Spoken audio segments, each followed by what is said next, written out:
আসসালামু আলাইকুম। আশা করছি সবাই ভালো আছেন।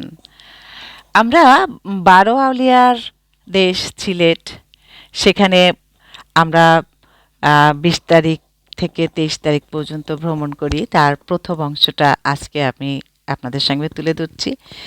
তা আমরা ১ম এ ৮ টার সময় ফরিদপুর থেকে বাসে রওনা দেই সবাই। গোয়ালন্দ থেকে যারা আসছেন তারা ওখান থেকে উঠে এসছেন। আমরা ফরিদপুর থেকে উঠে গেলাম। তো তখন মাঝখানে একটা হোটেলে আমরা রাতে খাবার খেয়ে আবার উঠে যাই। ভোর ৫টার সময় আমরা সেখানে পৌঁছাই হযরত শাহজালাল রাদিয়াল্লাহু আনহুর মাজারে। এখানে আমরা ফজরের নামাজ আদায় করি সবাই।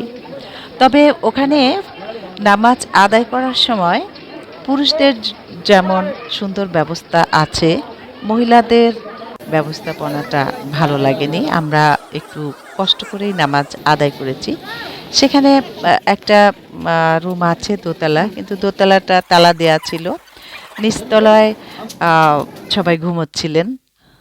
ওখানে বলেন যে আ ওই কি বলেন? পাগল বলে ওরা, যে পাগলরা ঘুমোচ্ছে। তো তারপরে আমরা হোটেলে ফিরে গিয়ে একটু ফ্রেশ হয়ে আমরা ৫ বাই হোটেলে সকালের নাস্তা সেরে নিলাম। আমরা আগেরবারও যখন গিয়েছিলাম তখন এই হোটেলটায় নাস্তা করেছিলাম। ওদের দুপুরের খাবারের বেশ সুন্দর ভর্তা পাওয়া যায়। খুব টেস্টি, অনেকগুলো ভর্তা পাওয়া যায় ওখানে। তো আমরা সবাই এখানে যে যার মতো যার রুচির মতো নাস্তা করে নিচ্ছি। এখানে সবসময় ভিড় লেগেই থাকে। ওদের হোটেলটা বেশ ভালোই। তো ওখানে আমার এফবি ফ্রেন্ড একজন, তিনি সুইটসে দাওয়াত করেছিলেন। আসলে ওখানে যাওয়ার সময় হয়নি। তারপরে আমরা সবাই আবার রওনা দিই। রওনা দিয়ে আমরা মালিনীছড়া চা বাগানে ওখানে কিছুটা সময় কাটাই। বেশ ফুরফুরে লাগছিল। এখানে সবুজের সমাহার, যেদিকে তাকাই শুধু সবুজ আর সবুজ। এখানে আমরা সবাই মিলে এক জায়গায় হয়ে ছবি তুললাম, বেশ মজাই করলাম। আর এটাই প্রথম চা বাগান আমাদের এবারের ভ্রমণে দেখার। তো বন্ধুরা, সিলেটে যারা বেড়াতে যাবেন, চা বাগানের কিছু টং আছে, ওখানে কিন্তু মজার চা পাওয়া যায়। ওরা বিক্রি করে, প্লাস ওরা বানিয়ে খাওয়ায়, বেশ ভালো লাগে। এখানে আমরা অনেকক্ষণ কিছুটা সময় কাটালাম চা বাগানের মধ্যে। পাশে রাস্তার দুপাশেই চা বাগান। আমরা গাড়ি রেখে দুপাশটাই উপভোগ করার চেষ্টা করলাম।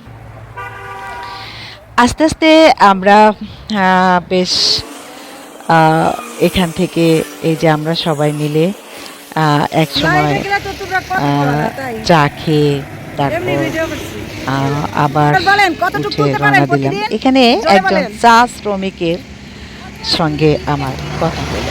২০-৩০ কেজি। আর আপনাদের শ্রমিক মানে পারিশ্রমিক কত দেয়? আচ্ছা, ১৭০ টাকা না? মানে প্রতিদিন যতটুকুই তুলবেন ১৭০ টাকা। আপনাদের ঘর কি এখানেই? এখানেই বাড়ি? তো ভালো থাকবেন, আমাদের বাস ছেড়ে দেবে। চা শ্রমিকের কাছ থেকে আমরা সাদা পাথর দেখতে যাচ্ছি। পথে অনেক কিছু দেখলাম। ভিডিওটা বড় হয়ে যায়, তাই অনেক কিছু কেটে দিতে হয়েছে। তো সাদা পাথরে যাওয়ার সময় ওখানে ট্রলারে যেতে হয়। জনপ্রতি ১০০ টাকা করে নেয় ওখানে। তো যে যাবেন তার জন্য ওখানে ১০০ টাকা করে থাকে।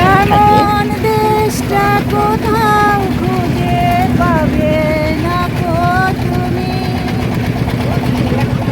সকল দেশের রানী সেজে আমার জন্মভূমি, সেজে আমার জন্মভূমি, সেজে আমার জন্মভূমি।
আসলে এত সুন্দর পরিবেশ, চারিপাশে স্বচ্ছ পানি, তার মধ্যে সবাই মজা করতে করতে গেলাম। তো গান গাইতেই হলো। ভালো লাগলো, এত ভালো লাগলো, ইচ্ছে করছিল গলা ছেড়ে গান গাই। হুম। কিন্তু চারিপাশে মানুষ, তো আস্তে ধীরেই গাইলাম। তো সাদা পাথরে গিয়ে আমরা যে যার মতো আ আ ছবি তুললাম। এখানে আমাদের ইকবাল স্যার, ইকবাল হাসান স্যার, আ উনি ফরিদপুর সদরের মাধ্যমিক স্যার। উনি কিন্তু ঘোড়ায় চেপে হেঁটে যাচ্ছেন। ঘোড়ায় চাপিয়া মর্দ হাঁটিয়া চলিল। তো বেশ ভালো লাগছিল। যে যার মতো করে মজা করছিলাম আমরা। তো এখানে আসলে সাদা পাথর আ নাম দেওয়া হয়েছে। এখানে সব সাদা পাথরই পাওয়া যায়। আমি ৪-৫ টা পাথর কুড়িয়ে নিয়েছিলাম। এখানে উনিও খুব রোমান্টিক হয়ে গিয়েছিল। আ বিভিন্ন অঙ্গে তিনি ছবি তুললেন, আমাকেও তুলে দিলেন। আ মানুষটি সবসময় আমার ছবি তুলতে ব্যস্ত। আমিও মাঝে, মাঝে তাকে তার ছবি তুলে দিই। তো এখানে বড় একটা অনেকগুলো পাথর, যে যার মতো পাথরে উঠে বসে ছবি তুলছেন। তো আমরা ওখানে গেলাম। গিয়ে বেশ মজা করে হাঁটছিলাম। এখানে কিছুটা মাটির রাস্তা, মাটির মতো আছে। চারপাশে অনেকগুলো দোকান।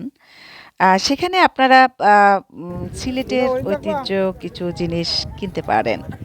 এখানে কেনাকাটা করা যায়। বেশ দামটা একটু চড়া রাখে ওরা।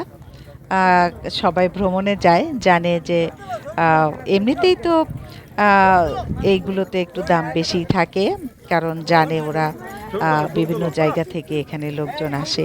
তো এই কারণে এখানে দামগুলো একটু বেশিই থাকে। আমার বন্ধু শহীদ এদিকে ফিরে ও তাকাও দৌলতদিয়া মডেল শহীদার হাই স্কুলের শিক্ষক, এই দুইজনে। প্রধান শিক্ষক, ওর হ্যাঁ, সহধর্মিণী, আমরা সবাই বেশ মজা করলাম। ভিডিও এবারে করতেছি। ভ্রমণে আমরা ভিডিও ৩ ভিডিও। জন হ্যাঁ, বেশি একসঙ্গে খেয়েছি। সবার সঙ্গেই ঘুরেছি। তো খুব ভালো লাগছিল সবার সঙ্গে। এখানে আমাদের সীমান্ত বাংলাদেশ এই পাশে, ভারত আমাদের যে আ ভারত আছে প্রতিবেশী রাষ্ট্র, সেটাও ওই পাশটায়। তো এখানে আসলে অনেক ছবি করা হয়েছে, অনেক ভিডিও করা হয়েছে। ভিডিওটা বড় হয়ে যাবে, তাই অনেক কিছু দেয়া হয়নি এখানে। তো বন্ধুরা, আপনারা সিলেটে গেলে আ একবারে যদি ৪-৫ দিন থাকেন হয়তো হবে। যেমন আগেরবার গিয়ে আমি আম আ যখন গেলাম তখন কিন্তু এই সাইডটায় আমার আসা হয়নি। তখন আমি আ ওই পাশটা জাফলং এর ওই পাশটা গিয়েছিলাম। ওখানে বেশ মজা করেছিলাম। খুব ভালো লেগেছিল। তো এই যে আমাদের আরেকজন মাধ্যমিক স্যার, আমাদের গোয়ালন্দর মাধ্যমিক স্যার আ মাসুদুর রহমান। আ তিনিও কিন্তু বেশ আ ভালো ছবি তুলছেন। ভাবি ছিলেন সাথে। সবাই আমরা খুব ওখানে সাদা পাথরের একটা সুন্দর মসজিদ আছে বন্ধুরা। ওটাও কিন্তু আপনারা দেখবেন। একই দিনে এখান থেকে আমরা আবার রাতারগুলে যাই। সেটা ভিডিওটা আরেকটা করছি। কারণ একটা ভিডিও অনেক বড় হয়ে যাবে। বন্ধুরা, আপনারা সবাই সাথে ছিলেন। সবাইকে অনেক, অনেক ধন্যবাদ জানিয়ে আজকের ভিডিওটা এখানে শেষ করছি। আগামী ভিডিওতে, আগামী ব্লগে দেখা হবে। আল্লাহ হাফেজ।